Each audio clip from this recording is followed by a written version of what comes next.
શું ગોતવું છે? Mean by step deviation method.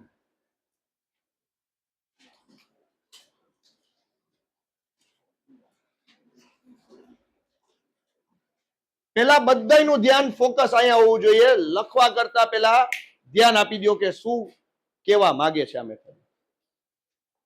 પૂરેપૂરું ધ્યાન આપી દેજો. હવે રેન્ડમલી હું ક્વેશ્ચન્સ લઈ લઉં છું. બરાબર છે? Suppose class intervals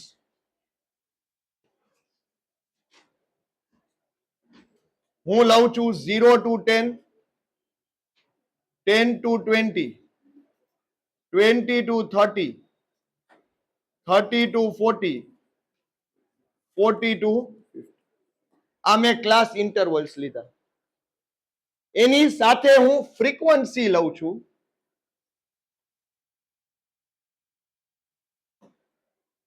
5, 10, 20, again 10 and 30.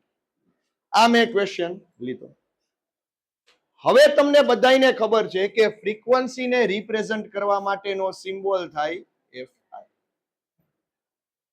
Left side હોય એને લોઅર લિમિટ કહેશું અને રાઈટ સાઈડ હોય એને અપર લિમિટ કહેશું.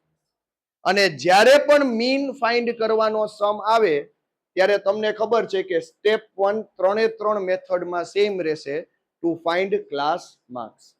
એમાં કાંઈ ફરક આવશે નહીં. તો let us start with that. Step 1 to find class marks. Class marks ને રિપ્રેઝન્ટ કરવા માટેનો સિમ્બોલ થાય xi. પેલા સરસ રીતે ધ્યાન દેજો, પછી ઉતારા કરજો, કેમ કે ઉતારા કરવાથી કોન્ફિડન્સ નહીં આવે. એ ખાલી બોર્ડ ઉપરથી લખી લીધું. પેલા ધ્યાન આપી દેજો. xi is equal to lower limit plus upper limit divide by 2. Class marks ની ફોર્મ્યુલા. હવે અહીંયા કોલમ બનાવીએ. કેનું બનાવીએ? ક્લાસ માર્ક્સ નું xi જે રિપ્રેઝન્ટ કરે છે ક્લાસ માર્ક્સ. લોઅર લિમિટ શું છે? 0 પ્લસ અપર લિમિટ શું છે? 10/2. એટલે 10/2 આન્સર શું આવ્યો? 5.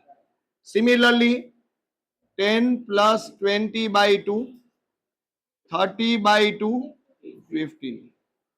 20 plus 30/2, 50/2, that is 25. 30 plus 40/2, that is 70/2, that is 35.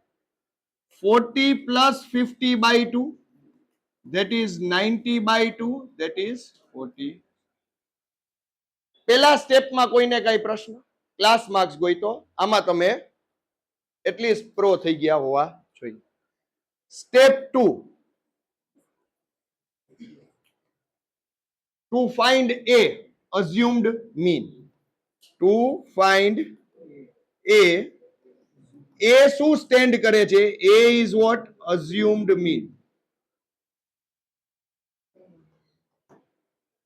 એટલે આપણી પાસે ક્લાસ માર્ક્સ ની જેટલી વેલ્યુ છે એમાંથી કોઈ પણ સેન્ટ્રલ વેલ્યુ અઝ્યુમ કરી લ્યો, that would be a. તો 25 આપણો શું થઈ ગયો? a. So a is equal to 20. Step 2 બધાને ક્લિયર? ગઈકાલની જે મેથડ હતી એ જ કન્ટિન્યુ થઈ. Step 3 to find di. To find di. Di is what? Di is known as deviation. અને એની ફોર્મ્યુલા છે di is equal to xi minus a. di is what? xi minus a. આ આપણો શું છે? Step 3. તો હું અહીંયા લખું છું di is equal to xi minus a. તો આપણો પેલો xi શું છે મને કહેતા જાવ? 5 છે. 5 માઇનસ 25, 5 માઇનસ 25 શું થશે? માઇનસ 20. 15, 15 માઇનસ 25 શું થશે? માઇનસ 10. પછી ત્રીજો શું છે? 25 માઇનસ 25, that is what? 0. પછી 35 માઇનસ 25, that is what? 10. અને 45 માઇનસ 25, that is what? 20. આમાં કોઈને કઈ પ્રશ્ન? ડીઆઈ ગોતવામાં ક્વાઇટ ઇઝી. ઘણીવાર એવું બનતું હોય છે કે સ્ટેપ બધાય સાચા લખ્યા હોય પણ જ્યારે વેલ્યુ સબસ્ટિટ્યુટ કરવા જાય છે ફોર્મ્યુલામાં ત્યારે આન્સર જે આવવો જોઈએ આવતો નથી. બરાબર છે? તો સ્ટેટિસ્ટિક્સમાં નિયમ એવો છે કે તમને સ્ટેપના માર્ક્સ મળશે બોર્ડ એક્ઝામમાં. બરાબર છે? પૂરેપૂરું ધ્યાન આપજો. ડીઆઈ ગોઈતા પછી હવે તમને પેલા એની ફોર્મ્યુલા કહી દઉં કે સાહેબ મીન ગોતવો છે કઈ મેથડ થી? સ્ટેપ ડિવિએશન મેથડ થી. તો એની ફોર્મ્યુલા કહી દો મીન ગોતવા માટેની. તો mean is equal two a plus sigma fi ui upon sigma fi into h. આ ફોર્મ્યુલા છે. થોડુંક અપગ્રેડ વર્ઝન થયું આની પહેલાના મેથડ કરતા. સરી કે બીટ કન્ફ્યુઝિંગ, બીટ લેન્ધી અને બીટ ઇરિટેટિંગ. મેં તમને હજી કીધું છે કે બોર્ડમાં કોઈ તમને 4 માર્કનો પ્રશ્ન પૂછે છે તો બાય ડિફોલ્ટ ઈ થોડોક ડિફિકલ્ટ લેવલનો હોય તો જ એનું વેઇટેજ 4 માર્કનું હોય. ઈઝી હોય તો 4 માર્કનું પૂછીને ફાયદો છે. સેકન્ડ, બધાએ માઇકલ ફેલ્પ્સ નું નામ સાંભળ્યું છે? જો કોઈ સારામાં સારો સ્વિમર હોય આમાં દીકરા કે દીકરીમાં જેને એમ લાગે કે સ્વિમિંગ તરફ રુચિ છે એને ખબર જ હોય કે he is considered to be one of the best swimmer in the world. 2008 માં Beijing ઓલિમ્પિક્સમાં he won 8 gold medals. અને અત્યાર સુધીમાં જેટલી ઓલિમ્પિક ઇવેન્ટ્સ થઈ છે એમાં ઓલમોસ્ટ 28 મેડલ્સ જીતા છે. એમાં 23 ગોલ્ડ મેડલ્સ છે. કેટલા? 23 gold medals won by Michael Phelps. હવે તમે કહો કે સાહેબ આટલી વસ્તુ કેમ? એક ઓલિમ્પિકમાં 8 ગોલ્ડ મેડલ કઈ રીતે? એને કન્ટિન્યુઅસલી 5 વર્ષ સુધી એને સિંગલ ટ્રેનિંગ સેશન મિસ નથી કર્યું. કેટલા? 5 વર્ષ સુધી. If you count 1 year is equal to 365 days, so 5 years is equal to almost more than 1800 plus days. I guess 1825 days something. એક એને ટ્રેનિંગ સેશન મિસ નથી કર્યું. Daily 5 to 6 hours of training and almost 13 kilometers in a swimming pool. 365 days. Not a single session missed. હવે ઈ લેવલની જો consistency હોય અને discipline હોય તો બોર્ડ તો બહુ નાનું ગણાય બેટા. આજે અમથું આપણે અહીંયા બેસીને એનું નામ નથી લેતા. એને એવી વસ્તુ કરીને દેખાડી જે કદાચ આપણા માટે ઇમ્પ્લિમેન્ટ કરવી બહુ ડિફિકલ્ટ છે. Why is extraordinary? કેમ કે એ ડિસિપ્લિન્ડ પર્સન હતો. તમે જોજો કે એક દિવસ મહેનત કરી તો એવી મહેનત કરી નાખી કે ઘરના બધાને શોખ થઈ જાય કે ઓ હોય આ શું છે. અને બીજા 5 દિવસ પછી એનો થાક ઉતારવામાં હોય. એક દિવસ 2 વાગ્યા સુધી જાય કે ઓહો આજે તો ઈ કે ગમે તે થાય કે આજે તો મેથ્સમાં બગડાટી બોલાવી દે. અને પછી સ્કૂલે નો ગયા, સુતા રહ્યા. પછી નેક્સ્ટ 5 દિવસ ઈ ઉજાગરાનો થાક ઉતારવામાં ગયા. હવે આ ફોર્મ્યુલા લખી. હવે એ કે સાહેબ ફોર્મ્યુલામાં એક વસ્તુ શું કહેવા માંગે છે એ કહી દો. A stands for તમને બધાને ખબર છે assumed mean. assumed mean. પછી sigma stands for what? Summation, આ સિગ્મા કહેશું અને વોટ ઇઝ ઇટ સમેશન. પછી fi stands four,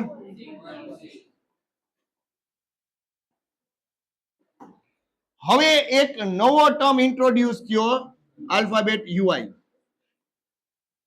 UI is what? UI ને કેલ્ક્યુલેટ કરવા માટે એની ફોર્મ્યુલા છે di by h or xi minus a upon h. h એટલે શું થાય? h એટલે class with, class length, class height, જે તમે કયો. અને ઈ કે fi એટલે શું થાય? ફ્રીક્વન્સી. હવે એવો પ્રશ્ન આવ્યો કે સાહેબ જ્યારે આપણે અઝ્યુમ મીન મેથડ કરતા હતા ત્યારનો કોન્સેપ્ટ તો મગજમાં ગયો, પણ આજે આ અને આ બે એવી વસ્તુ આવી કે જે આજના લેક્ચર માટે, આ ટોપિક માટે નવી. તો કોઈ વસ્તુમાં મૂંઝાવાની જરૂર નથી. સરસ રીતે એકવાર સમ કરીએ, એકવાર નો આવડે તો આવા 3 વાર સમ કરીએ એટલે ઓટોમેટિકલી ગ્રીપ આવી જાય. રેડી ભાઈ? અહીંયા સુધી ડીઆઈ સુધી તો ક્લિયર છે, કાઈ કન્ફ્યુઝન નથી. હવે આ મેથડમાં સ્ટેપ ડિવિઝનમાં હજી આ કોલમ આપણે એડ કરવી પડશે, ધેટ વિલ બી UI, અને UI ની ફોર્મ્યુલા થાય di by h. હવે di તો આપણને મળી ગયા છે. ઈ કે સર h કેમ ગોતવાનું? તો h is equal two upper limit minus lower limit. બહુ સહેલું છે. અપર લિમિટ શું છે? 10 માઇનસ લોઅર લિમિટ શું છે? 0. સો 10 માઇનસ 0 10. હવે તમે જોજો કે ગમે તે ઇન્ટરવલ લઈ લ્યો h 10 જ આવશે. 20 માઇનસ 10 તો 10, 30 માઇનસ 20 તો 10, 40 માઇનસ 30 તો 10, 50 માઇનસ 40 તો 10. એટલે કોઈ પણ એક ઇન્ટરવલ લેવાનો અને એનો જે ડિફરન્સ આવે ઈ વેલ્યુ થાય કેની? h. કેની થશે? h. હવે જોજો di by h, તો di ની વેલ્યુ કેટલી છે? -20. -20 by 10 શું થાય ભાઈ? -2. પછી -10 by 10 શું થાય ભાઈ? -1. પછી 0 by 10 એટલે શું થાય? 0. પછી 10 by 10 એટલે શું થાય? 1. અને 20 by 10 એટલે શું થાય? આ તમને શું મળ્યું? UI. આ તમને શું મળ્યું? UI. અઝ્યુમ મીન મેથડ કરતા આ એક સ્ટેપ એડ ઓન થયો. આ શું થયો? એક એડ ઓન થયો. મેં આની પહેલા જ કીધું હતું કે અઝ્યુમ મીન મેથડ કરતા લિટલ બીટ એક્સટેન્ડેડ સાઈડ ઉપર આ મેથડ છે. હવે UI ગોઈતું. હવે તમે જોજો ફોર્મ્યુલામાં fi UI ગોતવાનું છે. તો આપણે હજી એક કોલમ એડ કરશું fi UI. એટલે fi ની વેલ્યુ શું છે? 5. UI શું છે? -2. તો 5 into -2 એટલે શું થઈ જશે? -10. પછી 10 into -1 શું થઈ જશે? -10. પછી 20 into 0 શું થઈ જશે? 10 into 1 શું થઈ જશે? અને સિમિલરલી 30 into 2 શું થઈ જશે? આ તમને શું મળી? fi UI ની વેલ્યુ. હવે તમારે આ ફોર્મ્યુલામાં બધી વેલ્યુ સબસ્ટિટ્યુટ કરવાની થશે. જોજો ભાઈ,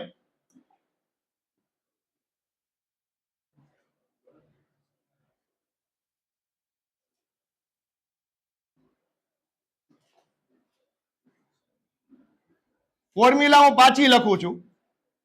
mean is equal two a plus sigma fi UI upon sigma fi into h.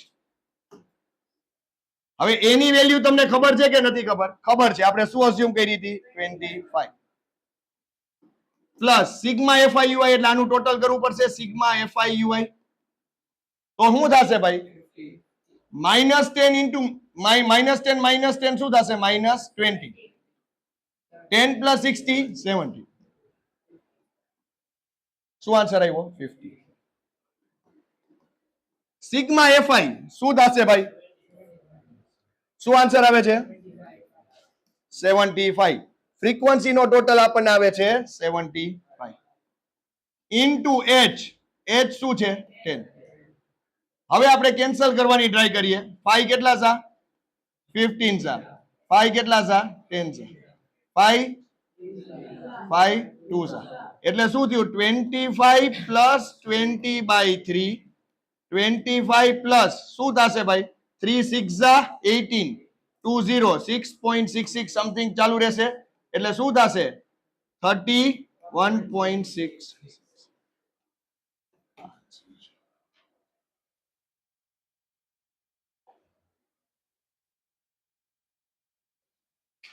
આ આખો સમ છે. સ્ટેપ 1 2 અને 3 ઈ અઝ્યુમ મીન મેથડ જેવા. સ્ટેપ 4 એટલે કે આ 5 આ અને ફોર્મ્યુલા ઈ કેની સ્ટેપ ડેવિએશન નવી મેથડ.